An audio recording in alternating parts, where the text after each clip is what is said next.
Y'all know what's going on. It's time for another episode of Doing Time with Joe. I'm your host, Joe Baker, and welcome to the show. Today is the first meeting of the Doing Time with Joe support group. Before we get started, I want to read a couple of rules that we're going to be using that's going to govern how we move with this support group. And then I'll get straight into introducing the guys that are going to be participating. I hope that you enjoy this, because I think this is going to be something that is going to give people insight into what it's like being in prison and what we go through on a daily basis, right? So let me get the rules out of the way first, and if anybody has any objections to any of the rules, go ahead, feel free to speak. And if you want to add something to the rules, feel free to speak on that too, okay? All right, rule number 1 is that all conversations are to remain private. And that's meaning restricted to this group. Whatever we talk about in here stays in here. Keeping in mind that the thing is being recorded, but at the same time, we don't want to be out on the compound talking about some things here, because we might have some people that try to weaponize it against us and so on and so forth. We want this to be a supportive, nurturing environment where individuals feel comfortable being vulnerable, okay? We all agree on that? Okay, rule number 2 is respect everyone's contribution. You may not agree with what somebody's saying, that's okay. But we're not gonna be, disrespectful towards one another and how we see things, okay? Everybody agree with that? Yes. Okay, number 3, do not interrupt anybody when they're talking, okay? Raise your hand and I'll make sure to get you, an opportunity to speak. But let the person get it out. But keep in mind, whomever it is doing the talking, don't try to suck all the oxygen out of the room. Don't try to be, talking so much that nobody else has an opportunity to speak or respond to what it is that's saying, okay? And number 4, everybody agree with that, first of all? Yes. Okay, number 4, no cussing, being disrespectful towards each other. We're not gonna do that. Now, if you find yourself in the course of trying to describe whatever it is that you're talking about, and you happen to say a cuss word or hear that, whatever, okay, fine, but let's just not make that a habit. You know what I mean? Because we have a lot of people that listen to the show, and I don't think that they will be, too open to hearing it, even though some of my shows are raunchy and grimy, but it's a point to the griminess. You understand what I'm saying? Everybody agree with that? And the 5th and final one that I have is that all sessions, understand, will be recorded and shared on the podcast. So if you prefer, it's up to you. You can use a fake name or your real name. It's okay with me, as long as everything else about the situation is you. We all agree on that? Yes. Anybody got anything that they want to add? I think the sponsor should produce donuts. Well, that's not going to happen, but I appreciate you saying that. And that's a good 6th rule. I just want that on record. Okay, it's on record, brother. It's on record. It is on record. Nobody else? Nobody else got anything to say? So, anybody got anything they want to talk about? Let that be known when you're introducing yourself. So we're gonna go from left to right and start to introduce ourselves. So, brother, you have the floor. Hi, I'm KP. Been down 13 years on a 40-year sentence. My background is mental health, substance abuse. I'm working on my master's toward counseling. I have a certification as a psychology and social worker, as well as a drug counselor. My overall thing is to be there to help people who's going through mental health and substance abuse issues. Because myself, I suffer from those 2 things over the years, but now that I'm better, it's time for me to help people. So I'm here to be able to share my input and to share my experience with you all, to give you a better brew of what it's like dealing with mental health issues inside of a prison wall, because it's very hard, because I deal with the people on a daily basis. And I don't think that nobody in society really know or understand what goes on inside these walls dealing with mental health issues. There's some things they don't talk about, some things that they don't even mention, ever. So that's why I'm here, to get that out there. Thanks for letting me share. Thank you. My name is Corey, and I've been in prison since I was 18. I'm 45 years old. I'm in prison for double homicide. I've known Mr. Joe since I was 21. Been in here, been through every imaginable thing you could possibly think of, and got a prison GED. Really proud of that. Got that by myself.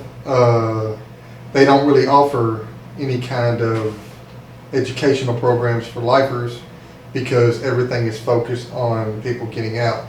So I've only gone as far as my GED. Working landscaping, spend most of my time reading. Thank you. No problem. No, go ahead, I'm sorry. No, I'm good. My name is Phil. I'm wrongfully convicted for felony murder by aggravated child neglect. This is my first time ever being in prison. I've been incarcerated the past 2 years so far, and I'm on appeal. So prison has been it's tough for me to put it in words, but I'll try to do my best. It's something that I now know and believe that can happen to anyone, no matter what background you come from. Thank you. Hi, my name is Sean. I am 52. I've been locked up for 32 years now. Came in when I was 20. My prison experience, it's had some pretty good highs, but some drastic lows. I've seen the best of people and I've seen the worst of people. It's a whole myriad of life in here. So when I was during the time of my sentencing and all that, they just wanted to categorize me as a ruthless criminal murderer that only did criminal acts. Well, this is my first offense, and I have suffered from childhood trauma for many years and serious mental health conditions. I've been in 3 mental institutions before I came to prison. So it took me a long time to even adjust to prison, over a decade, for me to even basically get my feet on the ground, right, to my reality. But I have seen in the last 4 years that I can take this experience and plus my childhood experience and use it for good. And 2.5 years ago, I became a certified peer recovery specialist. And I want to use my mental health background and my substance abuse background to help others. And hopefully, if I do get out, I'm serving a life plus 60-year sentence, but there's definitely a possibility.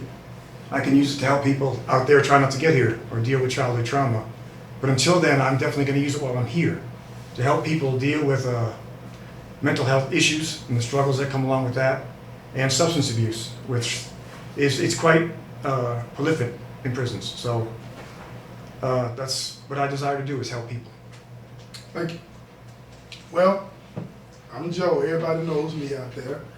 But for the sake of continuity, I'm going to introduce myself just like everybody else did. I've been locked up going on 35 and a half years, 36 years now for murder. I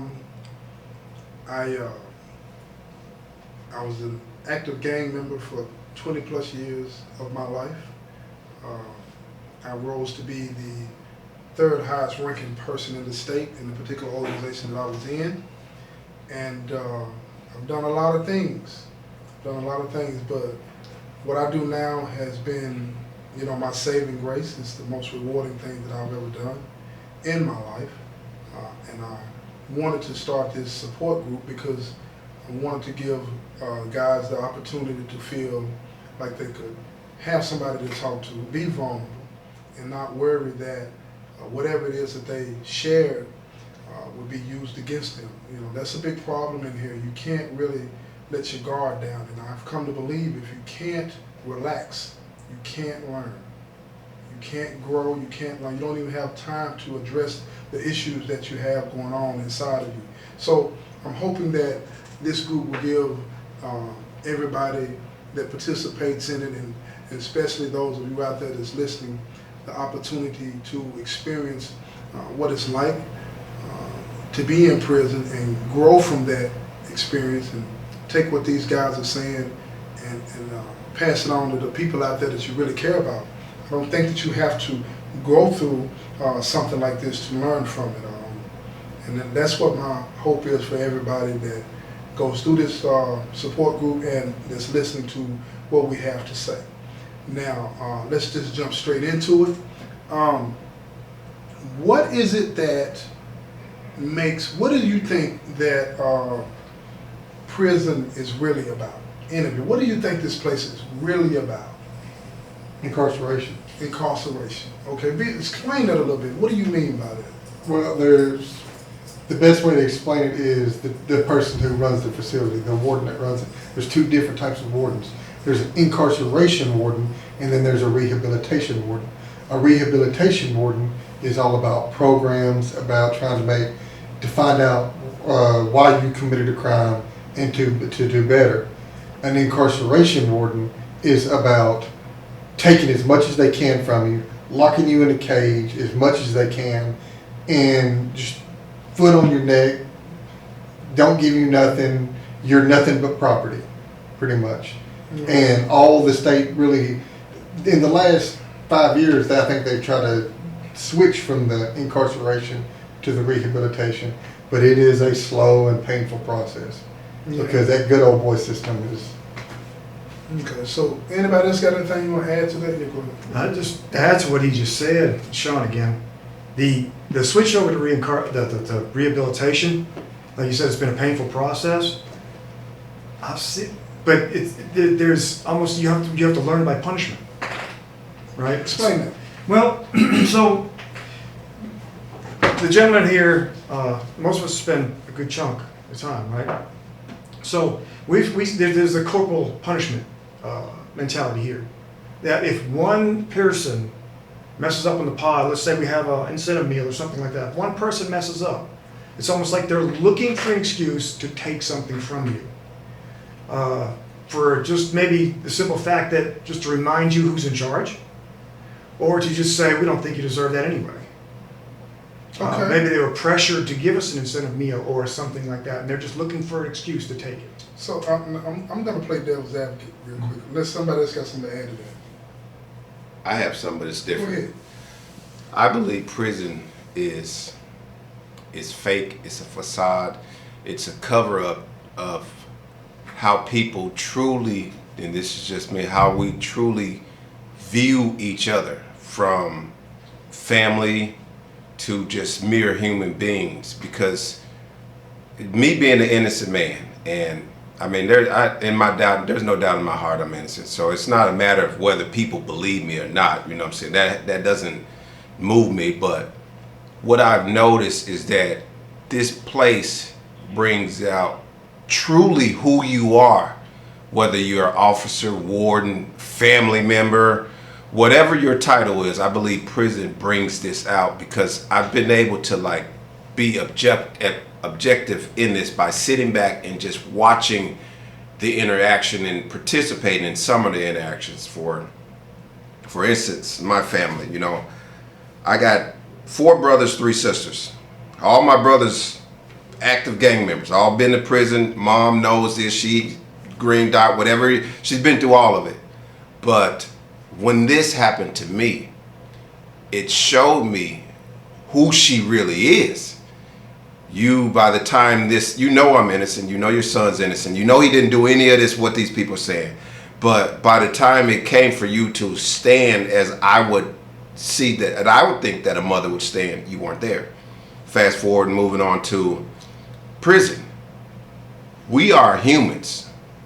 We all have feelings, we all have a mind, and the way prison, these administration, these officers, they have been programmed to oppress us in spite of what they may believe. I've seen officers carry the Bible, carry the Quran, and profess and claim all of these things. but the policy that they come up with goes against their very nature that they're following, what they're submitting, that I'll die for, I love Jesus, I love Allah, all of that. They go against this, and it's like, wait a minute. This is bringing out what kind of heart you really have as a mother, what kind of heart you really has as a officer. Like, this is all fake to me. Like, there's nothing real, because here I am innocent. I've been stripped. I'm bare. I'm raw. I don't, trust me, like, I could care less about the opinions of others. Like, that used to move me. Now I can care less. And the reason being is because I see the facade, I see the fakeness, how they want someone to believe that they're this way. And I see prison as a place of, oddly to say, a place of light. You can't hide in this. You are going to be who you are, period. If you are a snake, they're going to see it. If you're honest, they're going to see it. If you are homosexual, they're going to see it. Whatever you are, deep down in your heart, will come out in prison on the outside. If you didn't care about your children, they're going to see it. Pastors, if you didn't care about your members, they're going to see it. Let that member come to prison. It's going to show who you really are, because these very things that you have tried to instill and you whipped me for and you punished me for, you're not practicing them. And so that's how I see prison. And I struggle with that, because we have something going on in this place where there's guys smoking, they're getting high. And I sit there and I get kind of judgmental, like, man, why are you doing that? Well, you shouldn't be smoking. But then on the other side, somebody that I know might bring me something, and I know the means of getting it, and it's something that I want, food or whatever, clothes or whatever. I know the means, and I receive it, and immediately the Creator says, what's the difference? You're receiving something that come from ill means, and they're over there doing something that's ill mean. There's no different to me. And I was like, oh man, I'm judgmental. So he exposes to me, this prison like this, you get exposed on who you truly are. And that's just my take so far in these 2 years. Go ahead. KP here. Incarceration. This is a political thing and money thing. Each state get a lot of money every 5 years to run their prisons. So we have to keep in mind that we did what we did. They get paid off our mistakes, off our crime, our criminal activities. They get paid off of that. So they were trained to treat us the way they treat us. So being incarcerated, we have to make it worth our while the best we can for ourselves, because we know they, like you said, this, to me, this is the belly of the beast. It doesn't have a heart. And their job is to keep us suppressed. Our job is to continue to rise above that. But dealing with incarceration, but we have to keep an open mind that it is a political thing. It's a money thing. That's what they're here for. They're just getting paid off of us. That's it. The longer we continue, that's why they keep us here so long, give us so much time. Parole will continue to shoot us down so they can get more money, more money, more money. It's all about the money. Okay, let me add something. Okay, I'm gonna play devil's advocate a little bit here, so don't jump on me. But do you think it's a need for prison? Do you think that in some situations that prison is needed, regardless of what you see it as being? Do you think there are some people that deserve to be in prison? Go ahead. KP here again. Yes, of course. I take full responsibility for my crime. I tell my family all the time, hey, I did wrong, so I have to get locked up. I have to get incarcerated. That's my punishment for doing what I did, and I take full responsibility for it. If there wasn't no prison, what they didn't do, I'm doing a crime, they're gonna let me go, give me a slap on the wrist, okay, you fine, go. Prison is needed. It's most definitely needed. Go ahead, Corey. This is Corey. Prison is needed, but our punishment is being segregated from society. That is the crime of the punishment. All this extra stuff that they pile on, walking in a straight line, making sure your room is made, like we're in the military. I'm not in the military. I'm in prison. Okay? But don't you think that some order is needed? Because here's why I say that before you answer, okay? And anybody else can answer it. Because you got individuals like us, but I'm not talking about Phil, because he's actually innocent. But you got individuals like us that. This concludes this session of the support group. Tune in tomorrow for the next one, right? I really appreciate all the comments that I've been getting. I hope that you find this interesting. I'm going to continue to do this, right? Let me know what you think about it. Peace. I'm getting so tired.